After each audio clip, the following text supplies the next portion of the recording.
જય ભીમ, નમો બુદ્ધાન. રામાસ્વામી, હું રામાસ્વામી વિશે બોલી, તમે જે પણ સાંભળો તે શાંતિથી સાંભળજો. રામાસ્વામીને શાળામાં દાખલ કરવામાં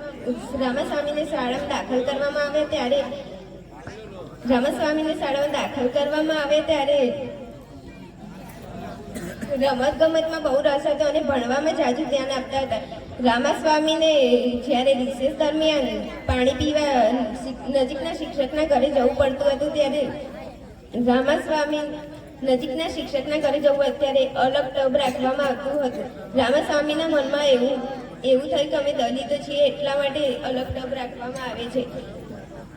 રામાસ્વામીને ઊંચેથી પાણી પીવું પડતું હતું એટલે નાકમાં પાણી જતું રહેતું હતું અને કપડાં ભીના થઈ જતા હતા. શાળાની બાજુમાં એક નાનું ઝૂંપડું હતું. તેમાં મુસ્લિમો અને દલિતો રહેતા હતા. નાના ઝૂંપડામાં મુસ્લિમો અને દલિતો રહેતા હતા. રામાસ્વામીએ કડક ચેતવણી આપી હતી કે અનાજ અને પાણી પીવું નહીં. મુસ્લિમો લોકો બધા અનાજ અને પાણી પીતા હતા, પણ તે લોકોને ઊંચેથી પાણી પીવું ન પડતું હતું. ત્યારે રામાસ્વામીને ઊંચેથી પાણી પીવું પડતું હતું.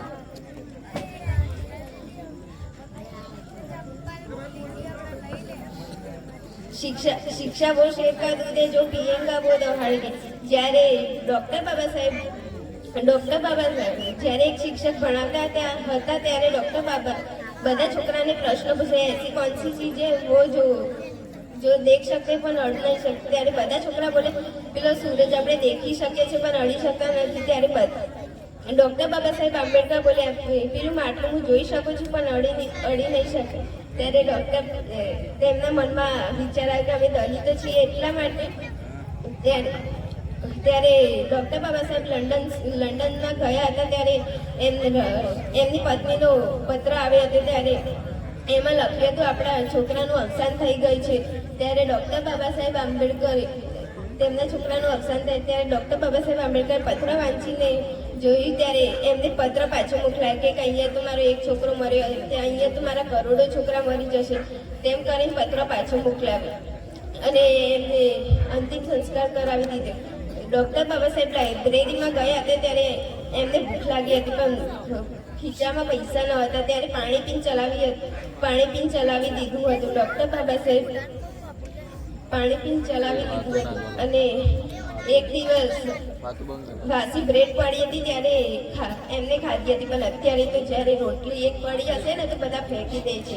જ્યારે આ બધું કપડાં, સૂટ બૂટ, કપડાં, સાડીઓ, પેન્ટ, શર્ટ તમે પહેરો છો કોના લીધે? ડૉક્ટર બાબા સાહેબના લીધે સાહેબ, ડૉક્ટર બાબા સાહેબના લીધે.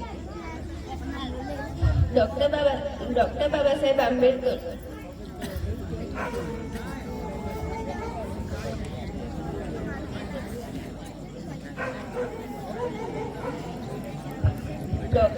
ડૉક્ટર બાબા સાહેબ આંબેડકર જય ભીમ.